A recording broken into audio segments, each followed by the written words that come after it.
Item ಯಾವುದೇ ಇರಲಿ try ಮಾಡಿ ಆಚಿ ಚಿಕನ್ ಮಸಾಲಾ. ರಾಜ್ಯದಲ್ಲಿ 2 ಕ್ಷೇತ್ರಗಳ ಉಪಚುನಾವಣೆಯ ಕಾವು ದಿನೇ ದಿನೇ ಜಾಸ್ತಿ ಆಗ್ತಾ ಇದೆ. ದಾವಣಗೆರೆ ಮತ್ತು ಬಾಗಲಕೋಟೆ ಬೈ ಎಲೆಕ್ಷನ್ ನಲ್ಲಿ ಶತಾಯ ಗತಾಯ ಪ್ರಯತ್ನ ಮಾಡಿ ಆ ಕ್ಷೇತ್ರಗಳನ್ನ ವಶಕ್ಕೆ ಪಡೆದುಕೊಳ್ಳಲೇಬೇಕು ಅಂತ ಕಾಂಗ್ರೆಸ್ ಪಣ ತೊಟ್ಟಿದ್ರೆ ಈ ಬಾರಿ ಅದು ಪ್ರತಿಷ್ಠೆ ಆಗ್ತಾ ಇದೆ ಬಿಜೆಪಿ ಪಾಳ್ಯಕ್ಕೆ.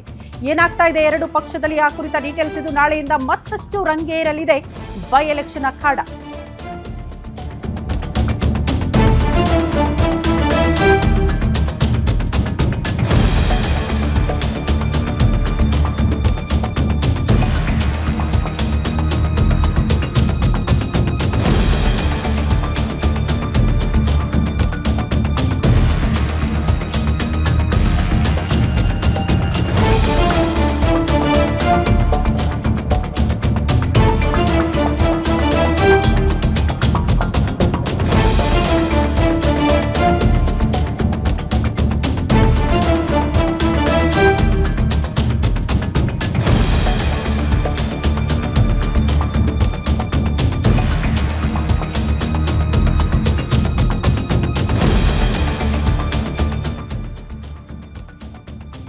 ನಾಳೆಯಿಂದ ಮತ್ತಷ್ಟು ರಂಗೇರ್ತಾ ಇದೆ ಬೈ ಎಲೆಕ್ಷನ್ ಅಖಾಡ. ದಾವಣಗೆರೆ ಮತ್ತು ಬಾಗಲಕೋಟೆ ಎಲ್ಲ 2 ಕ್ಷೇತ್ರಗಳಲ್ಲಿ ಎಲ್ಲ ಘಟಾನುಘಟಿ ನಾಯಕರೇ ಪ್ರಚಾರದಲ್ಲಿ ಭಾಗಿಯಾಗ್ತಿದ್ದಾರೆ.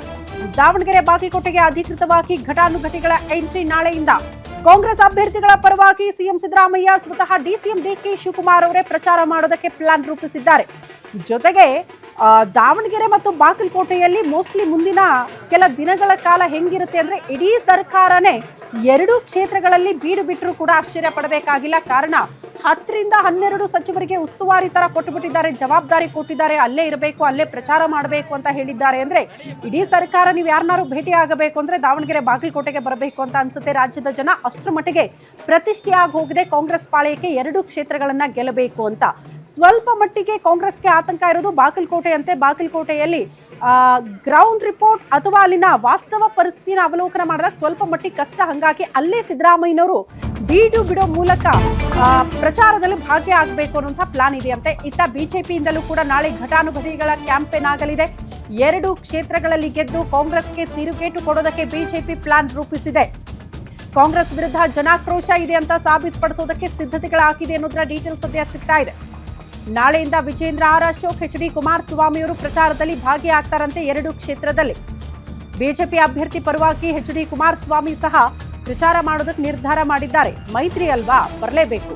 ಸ್ವತಃ ಬಿಜೆಪಿ ರಾಜ್ಯಾಧ್ಯಕ್ಷ ಬಿವೈ ವಿಜೇಂದ್ರ ಅವರೇ ಆಹ್ವಾನ ಕೊಟ್ಟಿದ್ದಾರಂತೆ, ಬನ್ನಿ ಪ್ರಚಾರದಲ್ಲಿ ಭಾಗಿಯಾಗಿ ಅಂತ. ಹಾಗಾಗಿ 2 ಕ್ಷೇತ್ರಗಳಲ್ಲಿ ಕೇಂದ್ರ ಸಚಿವ ಎಚ್ ಡಿ ಕುಮಾರಸ್ವಾಮಿ ಅವರು ಪ್ರಚಾರದಲ್ಲಿ ಭಾಗಿಯಾಗುವ ನಿರ್ಧಾರ ಮಾಡಿದ್ದಾರೆ. 2 ರಾಷ್ಟ್ರೀಯ ಪಕ್ಷಗಳಿಗೆ ಉಪಚುನಾವಣೆ ಪ್ರತಿಷ್ಠೆಯ ಕಣ ಆಗಿ ಮಾರ್ಪಾಡಾಗಿದೆ. ಚುನಾವಣೆ ಗೆಲ್ಲಲೇಬೇಕು ಅಂತ 2 ಪಕ್ಷಗಳು ರಣತಂತ್ರ ರೂಪಿಸಿದೆ ಅನ್ನೋದರ ಡೀಟೇಲ್ಸ್ ಸದ್ಯ ಸಿಗ್ತಾ ಇದೆ. ಅಲ್ಲಿಗೆ ನಾಳೆಯಿಂದ ಒಂದು ಕಡೆ ಸರ್ಕಾರನೂ ಬೀಡು ಬಿಡುತ್ತೆ, ಮತ್ತೊಂದು ಕಡೆ ಬಿಜೆಪಿ ಪಾಳ್ಯದಲ್ಲೂ ಕೂಡ ಘಟಾನುಘಟಿ ನಾಯಕರೇ ಕ್ಷೇತ್ರದಲ್ಲಿ ಬೀಡು ಬಿಡ್ತಾರೆ. ಪ್ರಚಾರ ಕಾರ್ಯಗಳು ಮತ್ತಷ್ಟು ಬಿರುಸಿನಿಂದ ಸಾಗುತ್ತೆ 2 ಕ್ಷೇತ್ರಗಳಲ್ಲಿ.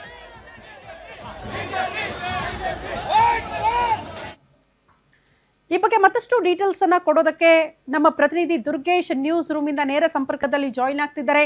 ದುರ್ಗೇಶ್, 2 ಕ್ಷೇತ್ರಗಳು ಕಾಂಗ್ರೆಸ್ಗೂ ಕೂಡ ಪ್ರತಿಷ್ಠೆ, ಬಿಜೆಪಿಗೂ ಕೂಡ ಪ್ರತಿಷ್ಠೆ. ಕಾರಣ ಕಾಂಗ್ರೆಸ್ ಇಲ್ಲ, ಜನ ನಮ್ಮ ಪರವಾಗಿ ಇದ್ದಾರೆ, ಗ್ಯಾರಂಟಿಗಳ ಪರವಾಗಿದ್ದಾರೆ. 2 ಕ್ಷೇತ್ರಗಳಲ್ಲಿ ಮತ್ತೆ ನಾವು ಗೆದ್ವಿ ಅಂತ ತೋರಿಸೋ ಪ್ರಯತ್ನ ಇಲ್ಲ, ಆಡಳಿತ ವಿರೋಧಿ ಅಲೆ ಇದೆ ರಾಜ್ಯದಲ್ಲಿ ಅಂತ ತೋರಿಸೋದಕ್ಕೆ ಬಿಜೆಪಿ 2 ಕ್ಷೇತ್ರಗಳನ್ನ ಗೆಲ್ಲಲೇಬೇಕಾಗಿದೆ. ನಾಳೆಯಿಂದ ಏನ್ ನಿರೀಕ್ಷೆ ಮಾಡಬಹುದು?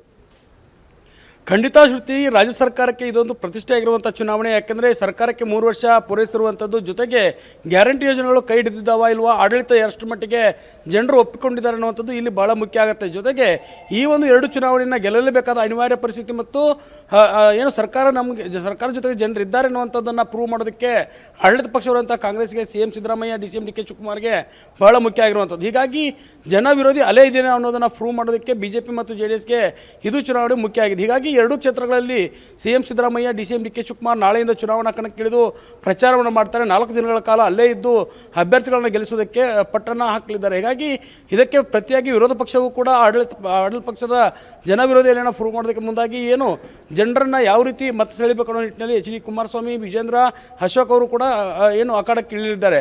ಹೀಗಾಗಿ ಈ 4 ದಿನಗಳ ಕಾಲ ನಡೆಯುವಂಥ ಪ್ರಚಾರ ಎಷ್ಟು ಮಟ್ಟಿಗೆ ಜನರನ್ನು ಮನವೊಲಿಸುವ ಕೆಲಸ ಮಾಡುತ್ತೆ, ಮತವಾಗಿ ಎಷ್ಟು ಮಟ್ಟಿಗೆ ಕನ್ವರ್ಟ್ ಆಗುತ್ತೆ, ಉಪಚುನಾವಣೆಯಲ್ಲಿ ಯಾರಿಗೆ ಒಂದು ವರವನ್ನು ಆ ಭಾಗದ ಮತದಾರರು ಕೊಡ್ತಾರೆ ಅನ್ನೋದು ಬಹಳ ಮುಖ್ಯ ಆಗುತ್ತೆ. ಜೊತೆಗೆ ಸರ್ಕಾರಕ್ಕೂ ಕೂಡ ಇದೊಂದು ಆಡಳಿತದ ಸಾಧನೆಗೆ ಕೈಗನ್ನಡಿಯಾಗಿದೆ. ಯಾಕಂದರೆ ಉಪಚುನಾವಣೆ ಮುಗಿದ ಬಳಿಕ 2028ರ ಚುನಾವಣೆ ಬರ್ತಿರುವಂಥದ್ದು. ಹೀಗಾಗಿ ಮುಂಬರುವಂಥ ಲೋಕಲ್ ಬಾಡಿ ಚುನಾವಣೆಗೂ ಕೂಡ ಈ ಚುನಾವಣೆ ದಿಕ್ಸೂಚಿ ಆಗಲಿದೆ. ಹೀಗಾಗಿ ಈ ಸರ್ಕಾರದ ಆಡಳಿತವನ್ನು ಮೆಚ್ಚಿದರ ಜನರು ಅಥವಾ ಆಡಳಿತ ವಿರೋಧಿ ಅಲೆ ಇದೆ ಅನ್ನುವಂಥದ್ದು ಈ ಎರಡು ಚುನಾವಣೆಯಿಂದ ಸಾಬೀತಾಗುತ್ತೆ. ಹೀಗಾಗಿ CM Siddaramaiah, DCM DK Shivakumar, ವಿರೋಧ ಪಕ್ಷದಲ್ಲಿರುವಂಥ ಅಶೋಕ್, ವಿಜೇಂದ್ರ, HD ಕುಮಾರಸ್ವಾಮಿ ಅವರು ಕೂಡ ಪ್ರಚಾರಕ್ಕಿಳಿದಿದ್ದಾರೆ. ಹೀಗಾಗಿ ಇನ್ನೇನು ಕೆಲವೇ ದಿನಗಳಿರುವಂಥದ್ದು ಚುನಾವಣೆಗೂ ಕೂಡ. ಹೀಗಾಗಿ ಈ ಒಂದು ಚುನಾವಣೆಯಲ್ಲಿ ಬಾಗಲಕೋಟೆ, ದಾವಣಗೆರೆಯಲ್ಲಿ ಯಾರಿಗೆ ಮತದಾರರು ಮಣೆ ಹಾಕ್ತಾರೆ ಅನ್ನೋದನ್ನು ಕಾದು ನೋಡಬೇಕಾಗತ್ತೆ ಶ್ರುತಿ. ಓಕೆ ದುರ್ಗೇಶ್, ಧನ್ಯವಾದಗಳು ತಮ್ಮೆಲ್ಲ ಮಾಹಿತಿಗೆ.